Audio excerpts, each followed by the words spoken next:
سورہ قرآن مجید کی ایک آیت ہے، سورۃ الزمر آیت نمبر 7، اس میں تفسیر صغیر سے ترجمہ میں نے لیا ہے، تو اس پہ سوال ہے۔ ترجمہ یہ ہے کہ تم کو اس نے ایک جان سے پیدا کیا ہے، پھر اس نے اس جنس میں سے اس کا ایک جوڑا بنایا، اور تمہارے لیے 4 پایوں میں سے اس نے 8 جوڑے بنائے ہیں۔ وہ تم کو تمہاری ماؤں کے پیٹوں میں پیدا کرتا ہے، یعنی ایک پیدائش کے بعد دوسری پیدائش میں بدلتے ہوئے 3 ظلمتوں میں سے گزار کر۔ یہ اللہ تمہارا رب ہے، بادشاہت اسی کے قبضہ میں ہے، صرف وہی ایک معبود ہے، پس تم کہاں پھیرے جاتے ہو۔ تو اس میں جو یہ حصہ ہے کہ تمہارے لیے 4 پایوں میں سے اس نے 8 جوڑے بنائے ہیں، وہ اس میں کیسے فٹ ہوتا ہے اس آیت ترجمے میں؟ یہ سمجھ میں نہیں آیا۔ ذکر میرے سمجھ نہیں ہے، ذکر کیوں ہے اس میں؟ باقی آپ کیا مضمون سمجھ رہے ہیں جس کی وجہ سے آپ کو یہ آڈ مین آؤٹ طرح کی چیز دکھائی دے رہی ہے؟ یعنی اس میں انسانی پیدائش کا بھی ذکر ہے۔ ہاں، تو یہ 8 جوڑے 4 پایوں کون کون سے جوڑے ہیں پتہ آپ کو؟ ہاں، پہلے یہ تو پتہ کریں۔ اونٹ ہیں، ان میں سے نر و مادہ ہیں، گائے بھینسیں ہیں، بھیڑ بکریاں ہیں، گھوڑے ہیں۔ یہ وہ چیزیں ہیں جن پر ساری انسانی معیشت کا مدار ہے۔ ان کو نکال دیں تو انسان ختم ہے، تمام ترقیات روک دیں۔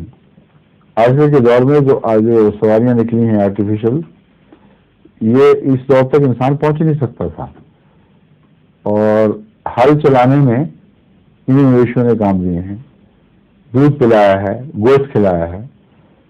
ان سب کو نکال دیں تو انسان کس جگہ کھڑا رہ جائے گا؟ یہ غور کی بات ہے۔ اور جہاں ان جوڑوں سے فائدہ نہیں اٹھایا گیا، وہاں انسانی ترقی کی رکی رہی ہے۔ اس کی مثال آسٹریلیا کا بر اعظم ہے۔ آسٹریلیا کے بر اعظم میں وہ لوگ ہمیشہ گیدرر رہے، اور وہاں یہ جوڑے نہیں تھے۔ اونٹ بھی تو ہمارے زمانے میں وہاں بچایا گیا ہے، گائے بھینسیں بھی نہیں تھیں ان کے پاس، تو نہ یہ ٹلنگ کا کانسیپٹ پیدا ہوا۔ تو وہ 25,000 سال پرانی تہذیب، جو اس تہذیب کے مقابلے پر جو آج کل معروف تہذیب آسٹریلیا سے باہر کے کانٹیننٹس میں ہے، قدیم ترین ہے، اس سے کئی گنا زیادہ پرانی۔ بعض محققین تو کہتے ہیں کہ آسٹریلیا میں انسان کے وجود کا جو براہ راست تاریخ تو محفوظ نہیں تھی، مگر آثار سے جو علم ملتا ہے وہ ان کو 1,00,000 سال سے بھی اوپر پہنچا دیتا ہے۔ تو 1,00,000 نہ بھی مانے، 25 سے 30 تک تو سب مانتے ہیں، بلکہ اکثر کا خیال ہے 40,000 سال پرانی تہذیب یہ ضرور ہے۔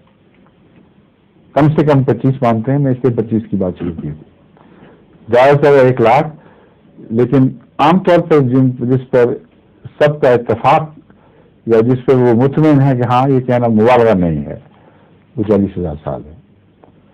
40,000 سال یہ لوگ اسی طرح گزر رہے اور کچھ رکھی نہیں ہوئی۔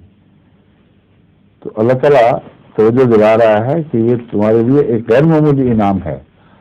اگر یہ جانور پیدا نہ ہوتے، جن کو 4 جوڑے 8 جوڑے کہا گیا ہے، دراصل وہ 4 جوڑے ہیں، 8 جوڑے سے مراد ہے 8 جز، 4 جوڑوں کے 8 جز ہیں، تم کچھ بھی نہیں تھے۔ اور جانوروں میں سے انسان کی پیدائش سے پہلے تک ایسے بنا دینا جس پر آنے والے وجود کا مکمل انحصار ہو، یہ ڈیزائن بتا رہا ہے، خدا تعالیٰ کی ہستی کا ایک عظیم ثبوت ہے۔ اور پھر اس کے ساتھ ہی فرما دیا کہ تم بھی تو پہلے جانور ہی ہوا کرتے تھے، اپنی ماؤں کے پیٹوں میں دیکھو جس طرح کہاں سے تم پل کے نکلے ہو، غور کرو تو تمہیں خلقم من بعد خلق، ایک خلق کے بعد خدا نے ان پیٹوں میں دوسری خلق میں تبدیل فرمایا ہے۔ یہاں صرف مرتبوں کی بات نہیں فرما رہا، خلقم من بعد خلق، ایک خلق اور تھی، پھر اس سے اور خلق، پھر اور خلق۔ اور آپ ڈاکٹر ہیں ماشاءاللہ، آپ کو پتہ ہے کہ بین ہی یہی چیز سائنس نے ثابت کی ہے کہ ماں کے پیٹ میں جو جنین ہے جب سے آغاز پکڑتا ہے تو مسلسل اس کی تخلیق بدل رہی ہو رہی ہوتی ہے. تخلیق بدل رہی ہوتی ہے یہاں تک کہ گویا وہ 1 ارب سال جو انسانی زندگی کے ارتقاء کا ہے اس کو 9 سال کے دائرے میں تیزی کے ساتھ گزار دیتا ہے. اور وہ ارتقاء ماں کے پیٹ میں بہت تیز مراحل کے ساتھ وہ سفر کر رہا ہوتا ہے. درست ہے غلط ہے؟ ہاں تو پھر یہ متعلق ہے سارا, کوئی آؤٹ سائڈر اس میں حصہ نہیں ہے. ٹھیک ہے.